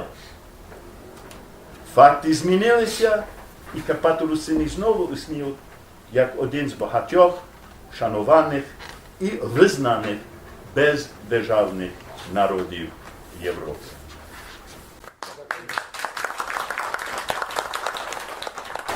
Шановні, відкриваємо дискусію, вопроси. Я так знаю, що вже дехто хотів. Чекайте, пан Іван Ситер, ви просили мене чи ні? Я? Ситер. Ви казали, що ви хочете казати, чи ні? Це у вас це так, особисте. Ну добре, пан Зам, будь ласка. Кажіть, будь ласка. Чекав Озан, доцент Ужгородського університету. У мене будуть два питання, одного до пана Магдича, одного до видавця. Короткі питання, але можливо дуже широкі. Пан Магдичі, пройшло дійсно багато років. Якби ви писали сьогодні ту книжку, що би ви змінили, що стосується історичних цих етапів, основних, які ви описали в книжці? Таке загальне питання. Тобто якісь, можливо, постаті не так би ви висвітлили, чи якісь, можливо, сюжети історичні. Як би ви це зробили станом, скажімо, на початок 2020 року? Це до вас питання і до пана Мадяка відразу скажу. Це видання, ваше видання, але Володимир Іванович говорив про видання 94-го року. Ми коли з вами говорили, можливо, якщо буде десь повторитися, яка доля була того видання? Бо там був певна проблема, яка завершилася, ви говорили, десь на Рахівщині. Можливо, для нашого загалу це буде дуже цікаво послухати, яка доля першого видання. І вона не потрапила вся до читачів. Дякую. Ну, хто перший, панове? Пан професор чи пан Подяк? Або ви обидві. Ну, я хочу сказати, що в мене до цього часу вдома є остання коректура от того видання формування іще 1994 року. Я все думаю, кому би я хотів подарувати його, власне, чи бібліотеці якійсь, чи архіву. Там якраз те, що було у Івана Попа, і вони робили, а потім Іван Поп розвернувся, каже, ну, Валерій, от це тобі. І я це, значить, вже з 94-го року, знаєте, тримаю і думаю, де би це пристроїти, тому що в хаті вже місце, ну, книжками все є, але, мабуть, це треба, щоб це було десь у відкритому доступі для дослідників, тому що варто порівняти перше і друге видання. Над другим виданням ми працювали 5 років. Тобто, при тому, що концептуально нічого не помінялося, але перше видання в 94-му році дуже швидко робилося. Неправильно були деякі, можливо, треба вносити було певні корективи в те видання. І я можу сказати, що я хоча був присутній при тому першому виданні, але я не був долучений до того видання. Тобто ще через 6 років тільки я в 2000 році заснував своє видавництво, і тоді про мене ніхто, власне, не думав, що чи це в видавництві Падяка видавати, чи десь видавати. Видавали так, як видавали. Видавав Олекса Мишанич, пробував, Іван Поп, Любиця Бабота, доцент Пряшівського університету. Мені це видить, що і Федор Мишанич теж в якійсь мірі був задіяний за це. Тобто це все постаті, які ми знаємо, це все. А потім був такий випадок, розумієте, книжка вийшла дуже великим тиражем. На той час це був дуже великий тираж, і вона моментально, знаєте, сьогодні ми вже сібаріти. Бо у нас така книжка, сяка книжка, така книжка, вибирай, що хочеш. А от тоді це було дефіцитне видання, тому що був запит людей на то, а хто, власне, ми? Знаєте, от хто ми? Ну, хто ми? І от я скажу вам, зустріч у мене з одним американцем, який сам народився у Доманинцях. І от він весь час його тероризувала його дружина, тому що вона каже, ну я німкиня, а хто ти? І він в Америці, він дослужився до великих, у нього 500 000 майна. Ну, до речі, він запросив нас, ми так провели вечір у нього, це маленьке містечко Кого ти? Йосифа. Ти відходиш. Я відходжу так, ну але я так кругами ходжу, знаєш, по філософії. Звертайся. І він не міг дати відповідь, хто він. І він сказав мені, ми сиділи з ним на вечір, він каже, знаєте, каже, от після книжки Павла Роберта Магоча я порозумів, хто я. І він гордо прийшов і сказав дружині, от ти німкиня, Ага, тепер а я от русин. Це де роблять ці мотоцикли Харлей Девідсон, так, я забув це містечко. Йорк. Де дівся тираж, Валерій? Але далі була дуже цікава історія, тому що книжка вийшла, вона поширювалася, в обласній бібліотеці було 10 примірників, а професор Магуча мені сказав, що пане Падяк, я вам доручаю взяти цю книжку і поширювати її. Так от я з тої тиража не отримав ні одного примірника. І мені сказали, що ну де книжка, десь кудись поділася, десь вона, де? Ну десь вона на Рахівщину поїхала, чи в Ясіня поїхала. А я кажу, як, 1000 примірників? Ну, кажуть, да, там люди читають ці 1000 примірників. Ну і мені до сьогоднішнього часу хочеться вірити чи не вірити, що ну, Рахівщина, мабуть, самий читаючий регіон нашого краю. Тобто там, здається, в одному Ясеня кожен читав 5 примірників, отримав 5 примірників тої книжки. Я не хочу казати, можливо, ці люди просто мали інтерес до тої книжки, можливо, вони потім поширили. Але чому було переведення? Тому що цю книжку тяжко знайти. Її практично немає. Хто із вас молодих, хто народився, чи власне в 94-му році її не придбав, хто десь хоча б на блошиних ринках її не було. Тому нам потрібно було цю книжку перевидати. Я ще раз кажу, 5 років тривали ці всі наші. Перше, відновити текст. Далі дати автору прочитати ще раз, подивитися на помилки. І таким чином ми за 5 років прийшли до висновку, що ми готові її видати, і тому ми її видали. Я би так сказав, відповів на ваше запитання. Ні, то було питання до вас, пане професоре. Якби ви писали книжку зараз, Так? що би ви в ній змінили? Ну, може, коротко. Ну, я вже це зробив. Це значить, видав 2015 року загальна історія карпатських русинів цілого світу.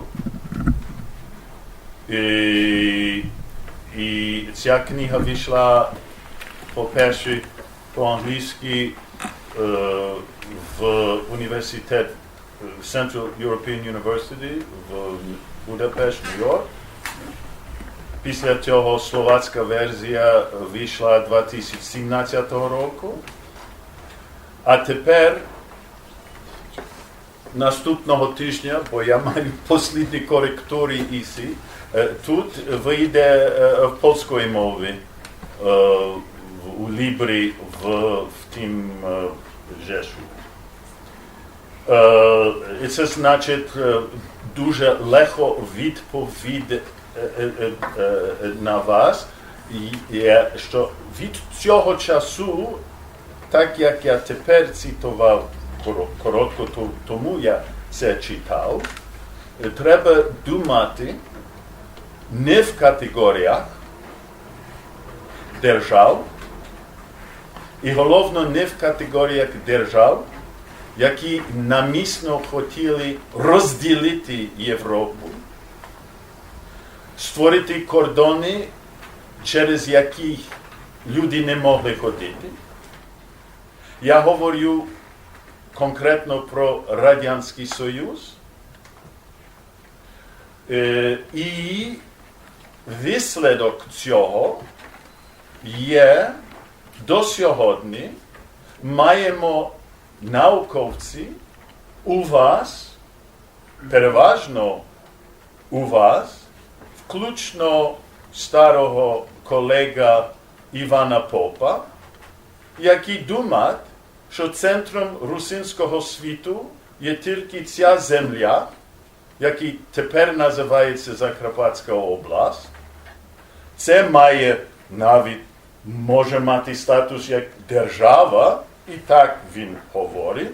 І одну книгу він видав в Празі недавно, в серії «Дійний статус світу», який трохи смішно, я мушу сказати. Смішно з двох причин. По-перше, не є держава, і по-друге, говорить тільки про частину карпатських русинів. А хто зробив ті категорії? Наші в Москві роблять ті категорії. А чому ми мусимо до сьогодні ще думати в тих категоріях? І в частині тих категорій, що є, що ті карпатські русини, які мешкають в Східній Словаччині чи в Польщі, це тільки додаток. Це тільки додаток, як вони є в діаспорі. Бо тільки тут є серйозно. Вибачте, це є одна історична земля, яка починається з Попраду і кінчається ту в Верхній Тисі. А це не Магочі, як це відумав, між іншим. Читаєте будь-котрі літературу до радянського часу, а всі так думають, то є нормальна категорія. Завжди говорили від Попраду до Тиси. От я Це не, і так далі. Це- навпаки. Як ви хочете зачати тут, я знаю, що ви завжди хочете читати з виходу в порядку. Але все таки, це, якщо я би формулював цю книгу тоді, я не міг це зробити, бо я це не знав. Бо так, як тут писав, чоловік учить. То, що чоловік знав перед 50 роками, і що думав перед 50 роками, слава Богу, я думаю, ліпше, що я мало більше знаю, як я знав тоді. Це би був мій відповідь на ваш питання. Будь ласка, потім ви. Чекайте, так ви мені перебачте, А ви будете казати? Ви будете казати питати? Пан Світак, прошу, наш чомусь так стають другі. Ага, я Я прошу. руку підняв. Пан Світак, будьте Але ласка. знаєте, люди добрі. З міста можна, з міста. Перебачте, Федя, я Федя. пару слів мушу сказати, Ну, перше, добре. ніж звернуся до пана Роберта Івановича, мушу повісти пару слів. Що я хочу повісти? Ви кажете, що ніхто не мав цю книжку? Мав я. Цю книжку я мав зразу. Пан Роберт Іванович мені подарував цю книжку зразу на презентації. І ця книжка отворила мені, можна сказати, світ, научний підход до питання про русинів. Бо що я русин, я знав од няня. Мені няню повіли, що ви руснаки ще у 47-му році, коли я пішов у школу в перший клас. Я вибачаюся, я заважаю вам, да? Де стати, кажіть, я стану, ви хто не мішав. То я сьогодні хотів до пана, дуже був радий, коли його сьогодні увидів і поздравив його, що файно позірує. Файно позірує і бажаю вам здоров'я. Бажаю вам творчого натхнення, щоб ви і далі робили для нашого народу. Бо чистовані мої присутні, покладьте руку на серце. Якщо не пан Магочі, то многі би не знали у світі, уж ми русини є. Він ударив у той колокол, розумієте, що русини є, живуть і здравствують. І будуть жити і далі. Як би це туди, розумієте, комусь хотіло, це не хотіло. Я хотів такий епізод розповісти. Мене директор Мукачівської одної школи запросив, набрався смілості запросити мене на Шевченківські дні, бо я зробив переклад десь коло 100 творів Тараса Шевченка. Я зробив переклад русинська Шевченкіана, вийшла книжка. Ну і май смілі директори мене приглашали, бо я виступив перед дочками. Я вам розповім такий епізод. Повний актовий зал. Батьки, діти, так. І я питаюся в них, кажу, скажіть, будьте добрі, хто з вас говорить по-русинськи? І мене охопив ужас, знаєте, коли піднялося, може 10, може 15 рук. Думаю, що це стало? І питаю їх знову. Кажіть мені, а кого говорить по-нашому? Ліс рук. Дорогі мої чистовані, розумієте, справа в чому? Що пан професор робить велике діло, він не дає забити, що ми є русина. І ми говоримо русинською нашою мовою, а не по-нашому. Недавно була одна презентація дуже чудового нашого автора, який написав прекрасну книжку і назвав її «Наша читанка». Він це на мене, певно, і обідав. Перебачте, бо я готувався до виступу, я 7 книжок написав, бо всі по-русинськи. Я легше говорю по-русинськи, розумієте? Хоча говорю, одна пані сказала, що я пишу по-русинськи, бо не володію літературною українською мовою. Ну, де мені володіти, дорогі мої? Я 60 років викладав дітям математику українською мовою, написав книжку українською мовою з математики. Ну, не володію. Ну, пані казала, що я не володію. Та я хочу сказати, що, порозумійте, чесні люди, що якщо ми не будемо піднімати це питання перед молодіжю, біда нам буде. Я вам хочу повісти, не є вже тут нині між нами, які б вам дуже раді були, пане професор, дорогих наших людей, таких як Алмашій, мій великий друг.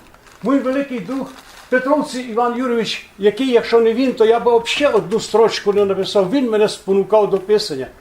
Чорі, Макара, многі. Я вас дуже попрошу нині. Почтім їх пам'ять минуту вставання цих великих русидів нашої Подкарпатської Руси.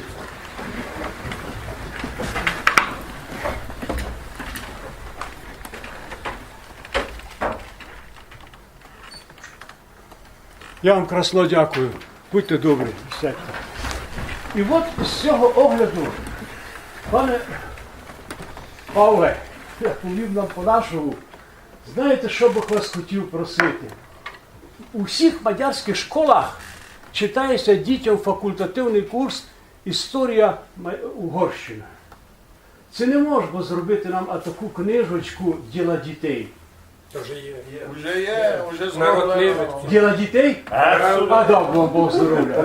А дав Бог здоров'я. А і вона є в школах. Це перший вопрос. Чи є школа, це другий вопрос. Це є перший вопрос. Перший вопрос зроблено. Я теж написав 7 книжок. Я би так хотів, бо вони були бодай у кожній сільській бібліотеці, бо це написані по-русинськи, ці книжки. Ну, в мене кишка тонка, перебачте за грубий вираз, бо я видав, так що, ну не будемо про це говорити, не будемо. А це стання потішає. Такой сідаю, такой. Що ще хочу сказати? Я перед вами преклоняюся, пане професоре, за те, що ваші книжки не втратять своєї актуальності. Ви пишете книжку тоді, коли вона потрібна. Я був у вас на презентації книжки «Євреї і українці. Тисячоліття співіснування». Спасибо вам. То ми знаємо з вами тут усі сидящі, скільки це актуальне питання. І яка була дискусія? Там вдалася презентація у Ужгороді.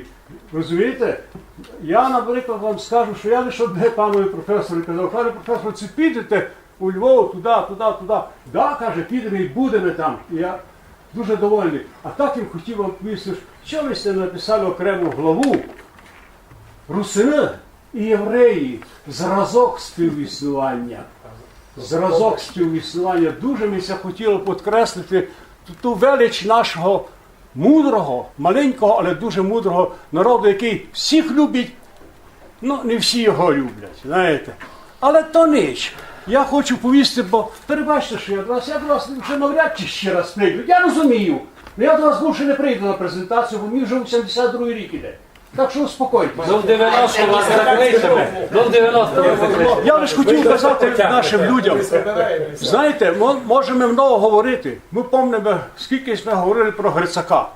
Пам'ятаєте, так? Про 350 тисяч лів, які він забрав. Славити Бога, нині у мене в руках книжка, матеріали до словника українських говірок Закарпатської області Миколи Грицака видає Академія педагогічних наук України. Це все приємно.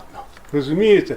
Це значить, що діло рушилося з мертвої точки, і я думаю, і не зупиниться вже, бо введений праздник державності, а там є Київська Русь, і було б абсурдом і далі утверждати, уж треба судити тих, хто вживає слово русин і русинський, говорячи про державність, яка походить від Київської Русі. Дякую вам. Перебачте, що вас задержало. Ні.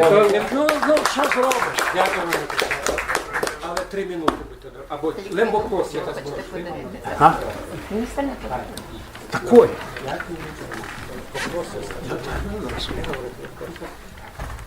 Пане професоре, в мене два питання до вас. Ми давно знайомі. Ми наукова, як кажуть науковці, слідкуємо за вашою думкою, бо ми маємо в нашій українській і закарпатській історичній науці досить много білих плям і брехні. Я кажу прямо теж як вчений. Питання таке. У всіх ваших книгах чомусь ви забули про русинів Республіки Молдова. А там дотепер живуть 14% русину, руснаку. Якщо взяти, я 22 роки спілку робив у Молдаві у Всесоюзному науково-дослідному інституті біологічних методів захисту рослин, тому володів усю інформацією інтересувати. Так от в Окницькому районі кожна третя хижа в Окниці руснак, русинко, русинський, русин, фамілія. Іппен так, як у нас у Подкарпатській Русі і в теперішньому Закарпаттю. Іппен там вже говорять від Окниці, Бричан, Ліпкан до Орхея, Оргеївського району, Тирасполь, Григоріополь, а то була частина України теж. То перший вопрос. Спомните про русину Молдавії, може поділитися гонораром і зо мною.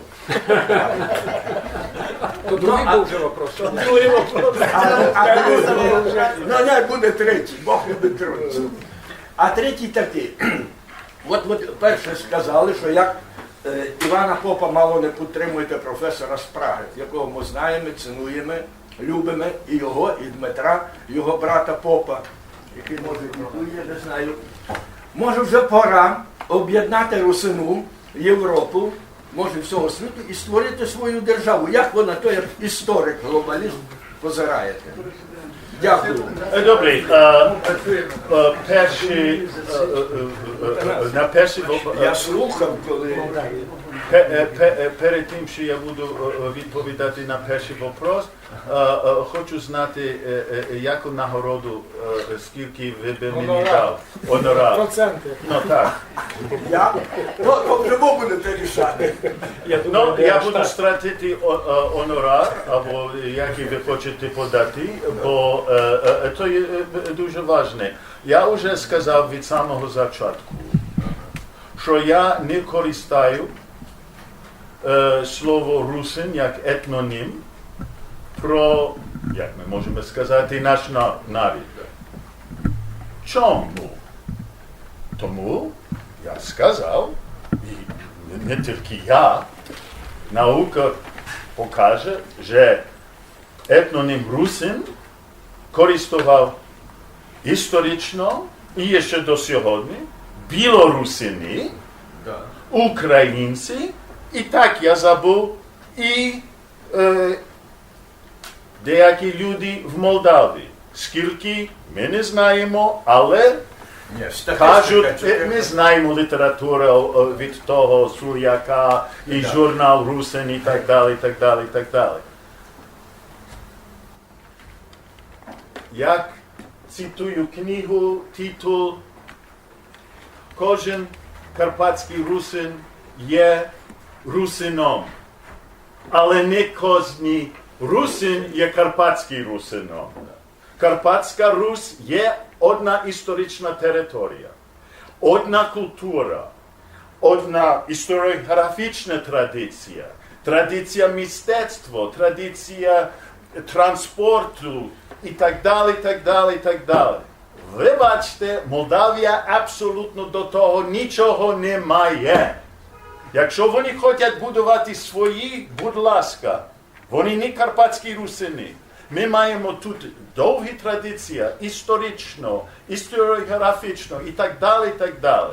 А тому нам треба називатися карпатськими русинами, щоб ми чітко відрізняємо від інших русинів, які можуть казати, ну так ви як я, бо ми користуємо такі самі етноніми і так далі. Це баламута, якщо ми ще будемо це користувати. Це є відповідь на перше питання. Але вони мігрували з Буковини, з Карпат. Пане, це не дискусія, ви питання. Так, ви мене можемо просили, до я рано говорити. сказав. Дальший вопрос. що державності. Категорії народ, держава. Дві окремі категорії. Якщо ми говоримо про народ, люди – це є етнографічні, лінгвістичні категорії. Держава, як ви кажете, недобре слово, нація, це є адміністративна річ. Якщо ми говоримо про одну річ, не замішаємо то до другої. Якщо ми говоримо про карпатські русини як окремий народ, це не значить, що їм потрібна держава. Це не значить, що це є окремна державність, яку ще не доповнили. То są дві інші справи. Курто, якщо ви мене, мій особисто погляд, я це висловив уже давно. Є в світі приблизно 6 тисяч різних культур і мови. Етноси. Ніколи в світі, в історії було більше як 200 держав. Це значить, що є норма в світі? Держава? Держави? Чи народи? Перевеликий жаль, що в системі школьства скрізь світу учить дітям і вам до сьогодні тільки про державу. Ми всі думаємо в категоріях держави. Величезна помилка. Нам треба думати в категоріях народів. Бо держави прийдуть і відходять. Але народи остануть.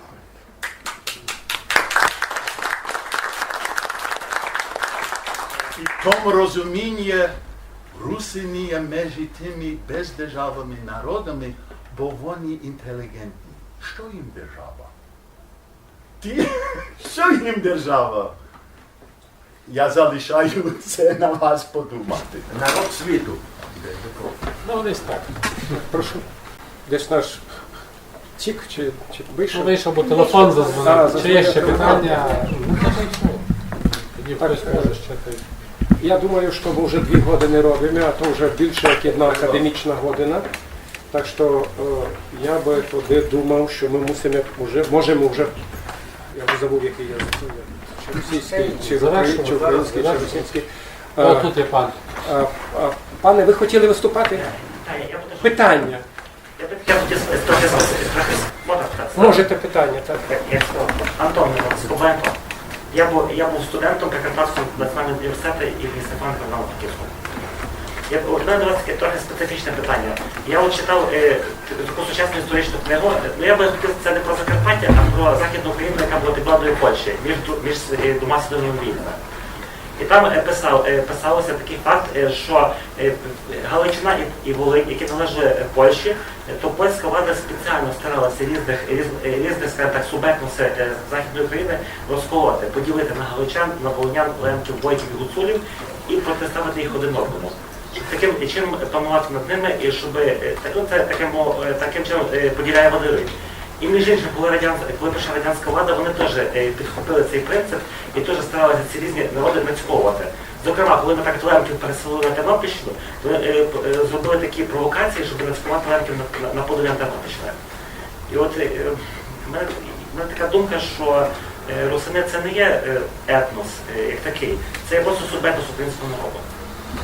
Український народ це І може конар українського народу. Він додому від Прип'яті.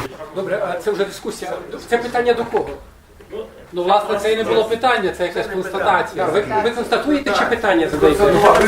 Кінці констатував факт. Так, ми Це зрозуміли. якби я поставив запитання, чи можна сказати, що русини це не є етнос, а субетнос, і що це просто старається, що це типа зробити, що це окремий етнос і. Тобто, що це моделюються певні групи, яким надаються статуси якісь народів, а вони не є народами, вони є просто субетносами, так? Я не знаю, пане професоре, ви хочете відповідати на це? Ну, кажете, це так, теоретичний вопрос. Я буду вам відповідати так. Якщо ви кажете щодо вас русини, а я говорю про карпатські русини, будь ласка, але ви сказав русини не етнос, ви не думаєте, і властиво, або я буду сказати карпатські русини не етнос, будь ласка, я думаю, що тут є досить людей, можна 100 етносу, ви можете їх просити, починаючи з вами, чи з кожним з нас. Це так, як кажуть, що я не існую, тому що я не знаю, що я їм. Це значить, це є відповідь. Просто людей, що вони є, а вони вам відповідають. Можна? А я буквально лише в рамках одної хвилини. Я вірно розумію, що ви знаходитеся у полоні примордіалістської етноцентристської концепції, яка дійсно має право на існування, як і будь-яка інша концепція. Тобто ви вважаєте, апріорі вважаєте, що народи, вони самі по собі не створюються, а процеси самоусвідомлення взагалі не потрібні в даному контексті. Ви ж розумієте, що, дивіться, національності не визначаються державами. Навіть в нашій Конституції чи наших законодавців у полі національність держава не визначає нікому. Національність, релігійність, даруйте, сексуальність, якщо хочете, це річ особисто моя і тільки моя.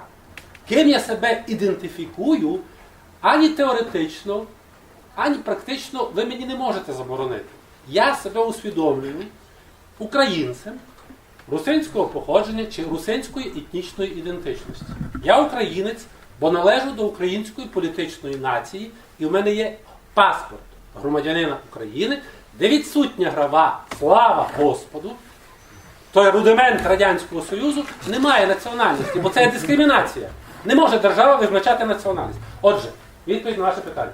Питання національної ідентифікації – це питання не якогось історика, який вважає, що русини – це субетнос, чи якоїсь урядової інстанції, чи цілої держави, чи, розумієте, цілих громадських ініціатив, що вони визначають, хто є я. Ні. Перепрошую, пане. Ви визначаєте, хто ви є, я визначаю, хто. І ці люди так само, кожен у цивілізованій державі, а Україна, ми все будемо робити для того, щоб була цивілізованою державою, і з тими дотриманням природних і конституційних прав людини і громадянина. Дякую. Якщо можна, я ще до цього, якщо можна, добавлю до цього, бо дійсно є дискусія, і ми вже за 30 з лишнім років багато разів зверталися до різних урядів, президентів України, Верховну Раду і так далі. Нам багато обіцяли, що це питання буде вирішено, не вирішено до сьогодні. Але якщо ми адресували президенту Ющенко або ще Кучмі і так далі, їм адресували, або в Кабінет міністрів, вони завжди посилали всі наші запитання в Академію наук України. І Академія наук України нам давала стандартні відповіді, до сих пор дає. Ми вже далі перестали писати, бо немає далі чого писати. Вони дають ту відповідь, про яку ви тепер сказали. Що так, ми не забороняємо вам називатися русинами, але ми вважаємо, Академія наук вважає, що русини – це є субетнос українців. А я тоді кажу, Академія наук України створилася у 1922 році, а мій дідо, няньо, всупереч тому, що ще вони не створилися, вже знали, що вони русини. Так кого тепер слухати? Так от вам відповідь. Це моя особиста справа. То ваша особиста справа. Але якщо є такі люди, які вважаються, то є моя особиста справа. Я громадянин України, я чествую Конституцію, закони України, але я хочу мати своє ім'я, так як вже і в других державах то ім'я є. Тобто я поважаю вашу думку, так? Але моя думка є інакша. І то є право дійсно, право громадянина, а не право держави. Якщо би тут закінчимо. Будь ласка, ще одне питання. Дозвольте, значить, ще два питання до професора Павла Мавича. Багато цікавих дискусійних питань сьогодні було піднято. Я би хотів почути вашу думку з приводу того, чи, як ви вважаєте, чому не проголошена була 15 березня 1939 року русинська Україна, тому що населення русини проживали тут, так? Карпатська, а не русинська Україна. Перше питання. І друге, виходячи з вашої наукової точки зору, ви розповідаєте, що русини Польща, Словаччина, Югославія бувша, Румунія, Подкарпатська Русь чи русини Закарпаття. Чи в перспективі ви бачите державне утворення, об'єднання, кому це вигідно і хто заважає цьому зробити? Кому це не вигідно в політичному плані, в державному плані великих країн? Я думаю, що я спробував пояснити вже, що народ є одна категорія, держава є друга. Я говорю про карпатських русинів як народ. Я не знаю, чому завжди буде це питання про державність. Знову я буду сказати, що карпатські русини – історичний бездержавний народ в Європі. Це непогана річ. Не кожен народ, їм не треба державу. І якщо маю державу, ви мене просите особисто, я би не хотів мати державу з усіма тими проблемами і так далі, і так далі. Так ми б могли мати дискусії, наприклад, із бретонців во Франції, чи з Алсаси, чи з Кашубами, чи з фрізами, і каталонців. Каталонців можна воювати. Вони в групі бездержавних народів. Але вони в групі бездержавних. Це є нічого не погано. Між іншим дуже легко можу вам відповісти, пане. Будучність одна Європа. Тому що ті ідіоти бритські, англічани відійшов того, то є їх проблем. Бо вони мали ідіот як прем'єр-міністр, а ще його має. Це є будучність. Європа без державних границь чи кордонів. Європа регіонів побудовані переважно на різних етнічних групах. Це є будучність. І навіть до сьогодні в Європі ви це не розумієте, бо ви живете ще за нові железні заслона, як Європа побудувала, не совєти, це є нове. Це є будучність. Абсолютно байдуже, фактично, якщо каталонець жиє або баск жиє на іспанському боку, земля історична, Евскаді, земля баск, чи на французькій. Бо фактично границі нема. А це є будучність. Ми мріємо і хочемо, щоб Україна наконець стане частиною Європи. А потім вони будуть так, як кожен інший. Без кордонів. Не буде питання, які існує карпатські русини чи не, бо існують. Це є будучність. Я не хочу слухати про державність. Це про люди, які думають в категоріях 19 століття, а ще перші половини 20 століття. Ми в 21 столітті, будь ласка. А ми ще будемо далі в 21 столітті, а не повертати до категорії 19 століття. Це питання. Що торкається історичне питання Карпатської Русі, ця частина Карпатської Русі, яка тоді була Підкарпатська Русь, чому в 15 марця оголосила самостійну Україну за пару годин, а не Карпатську Україну, а не Карпатська Русь. Це дуже легко. А не русинську. Ну так, не русинську Україну, як ви хочете. Це дуже легко. Ми дуже добре знаємо, що перший уряд автономний Підкарпатської Русі, як частина Чехословаччини, голова цього першого уряду був Андрій Броди і його ближчий Фенсик, не що були і інші міністри, включно Волошин в першому уряді. Якщо це уряд, якщо Броди і Фенсик, можемо сказати, в контекст Чехословаччини, не були зрадцями, їх уряд би ще існував. І це би не називали Карпатська Україна.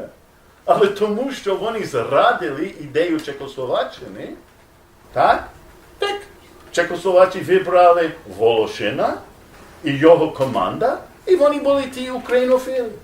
І вони провадили нову політику. Дуже легко відповідати на це питання.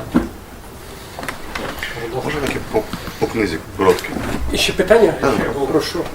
Полковник із Абвера в Пустці, який теж мав вплив на Волошина.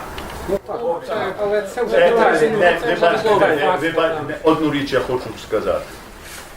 Дуже важливо. Ми знаємо, наприклад, розвиток біографічний Волошина.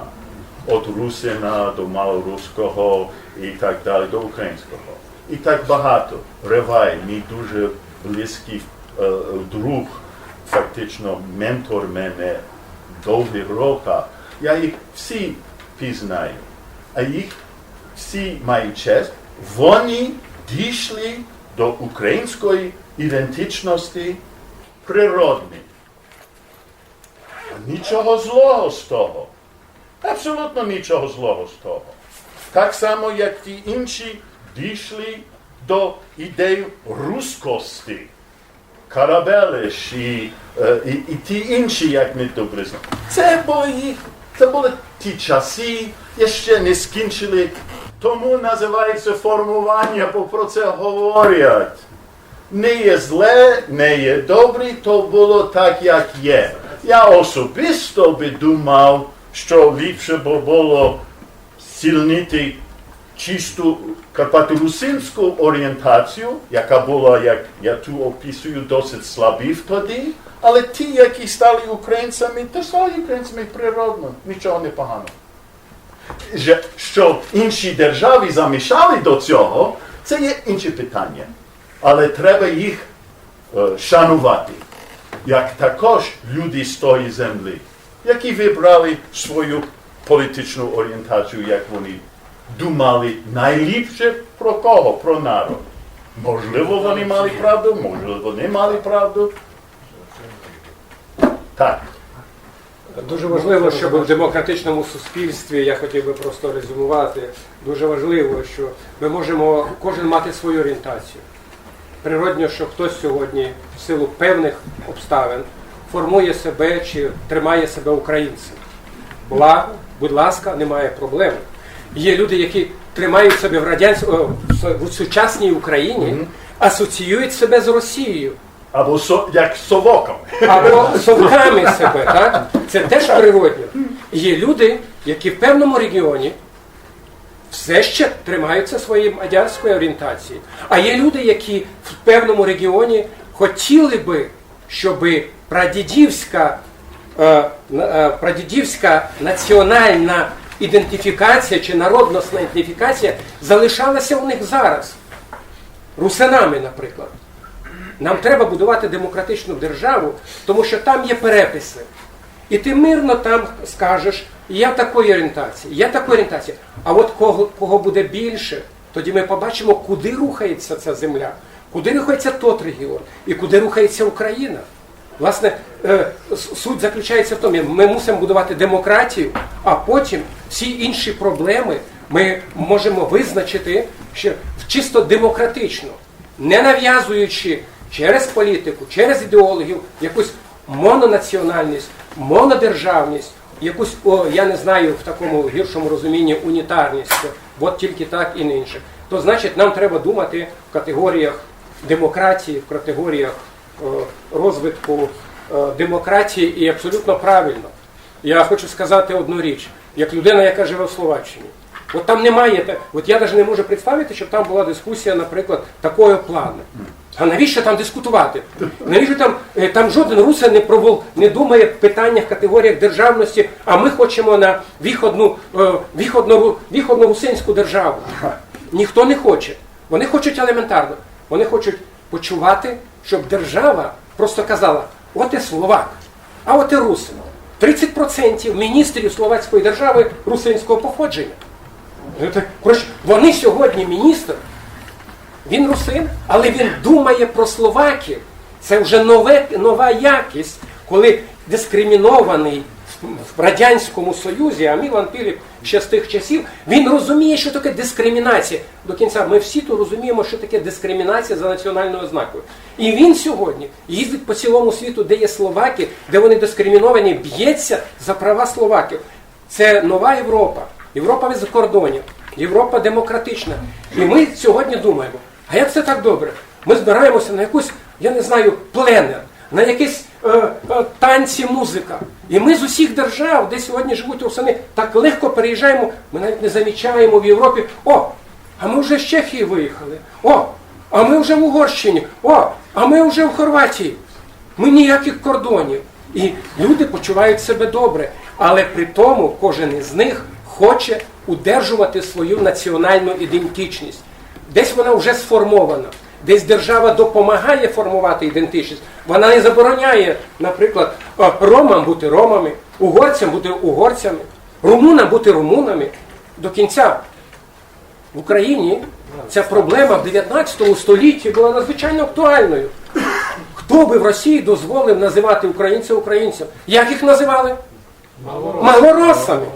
Тільки поляки їх називали на Україні, ті, що живуть, українці. А там їх називали. І вони... Прошу? Тоді України не було. Україна появилася... Чекайте, це дискусія, тепер не буде. От, розумієте, і от це принцип, коли ми хочемо просто самоідентифікації, і ми просимо державу, будь ласка, сприяйте нам у цій... Просимо державу, ми хочемо інтегруватися в суспільство. Ми хочемо рішати глобально ці проблеми державності. Але тільки так, коли ми чітко знаємо, що держава поважає мою національність. Пана професора Магучія, Валерій. Але я хотів би вже сказати, що питання вже у нас всі вичеряні. Так? У нас ще лишилася остання місія професора Павла Роберта. Ой, вибачте. По книзі. Вибачте. Я по книзі хотів спитати, да, по самій.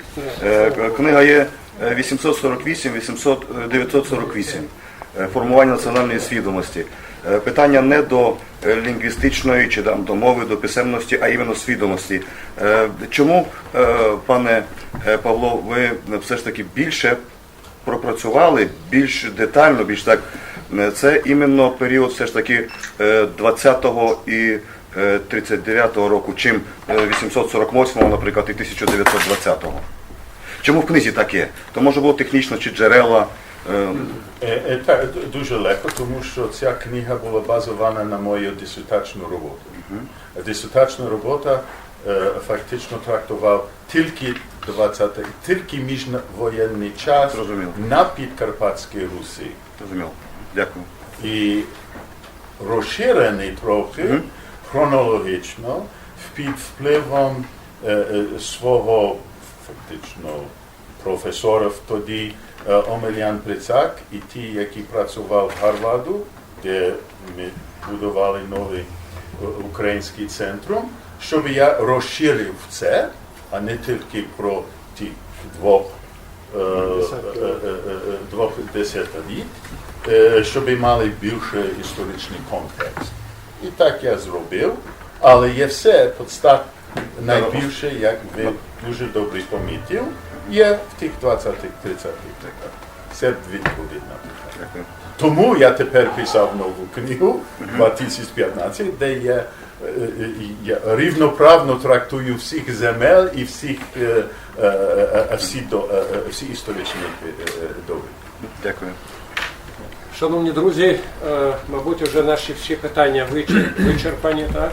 Я хочу просто резюмувати, наша презентація була надзвичайно успішною, я сподіваюся, вона була надзвичайно плідною.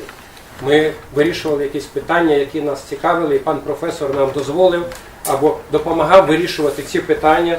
Тому дозвольте мені нашу презентацію завершити, так, вважати такою, яка скінчилася. І дозвольте просити вас подякувати професорові Магучу за те, що він приїхав, прилетів і, власне, був серед нас і давав слушні відповіді на ваші питання і показав нам, яким, власне, має бути справжній вчений, який, власне, працює у галузі історії, етнополітики. Дякуємо вам, професоре Магучі.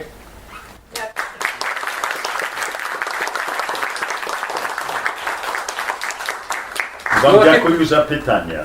Це була дискусія. Ми ніч не вирішили, між іншим. Але ми дискутували, як має. А тепер автографи. Ну так, будь ласка. Починаємо тепер. Ну, аж має достатньо. А якщо не дістане, прийде до мене, я буду рекламувати і полювати. То не я.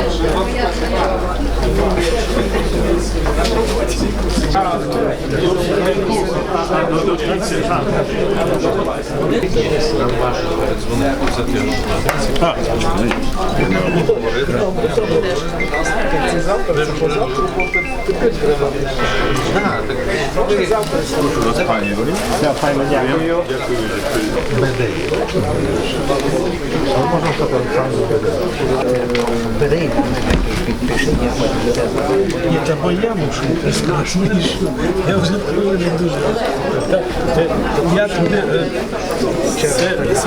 це туди без черги академікові, котрий два пам'ятника Духновича зробили.